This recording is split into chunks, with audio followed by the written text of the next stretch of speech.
Audio Jungle.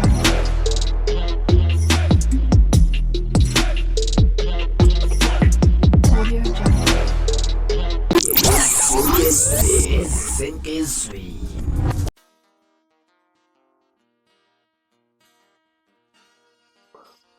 Sanibonani wey'ngane zakwethu, ake nginibelele phinde futhi-ke nginamukele kuyona i-channel hamba phambili i-radio Inkezi. Lami igama ngumfeza uNtuthu Khumalo Bathila Sibona Magumede. Manje mhlawumbe usemusha kuleli khasi, ngizophinde ngicela ngisho ukuthi uyasubscribe, ungakhohlwa ukukhomenta nokulike nokushare, okuyikhona okukhulu kunakho konke. Wey'ngane zakwethu, senkingeni uthisha wesikole eTetele Secondary School ePretoria North eSoweto kuthiwa ushaya umfundi wesifazane ebangeni laka-grade 11 laphana amahlandla angu-92 ngokweqe isibalo amagama akade ebekelwe wona ngumsebenzi wesikole.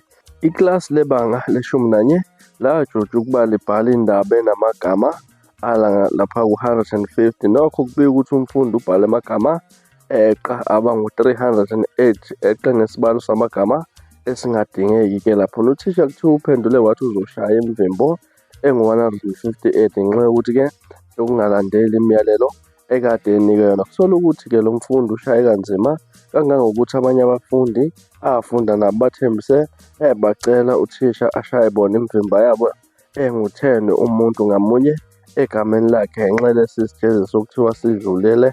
Lo mfundi ube namabhamuza namahlule egazi esandleni sobunxele, kwadingeka ukuba aphuthunyiswe esibhedlela. Lesi sigameko silisa umsindo emphakathini njengoba abaningi bebebuza ukuthi iziphi izidlela ezifanele zokuqondisa izigwegwe abafundi kanye nemithetho ehambisana nokushaya ezikoleni. Amalungu omphakathi abedine veve ukuhlanganisa abazali lezinyunyana emashele kulesi sikole ngolwesithathu afuna kukhishwe lo thisha osolwa ngokushaya. Lesi sigameko sishaqisa abaningi kakhulukazi ngoba ukushaya kwenduku akukho nasemthethweni ezikoleni zaseNingizimu Afrika. Ngaza kwethu izona indaba ezihamba phambili, izindaba ezibuhlungu kakhulu, izindaba ezikhombisa ukungabi nazwelo komuntu omnyama ukuthi uma ngabe ubheke izingane zesikole ukuthi khona impela sikhona isijeziso, kodwa wazi ukuthi umuntu usungaze umshaya induku eziningi ngalolu hlobo olumangazayo. Mhlawumbe kuthini okwakho ukuphawula ngalolu daba?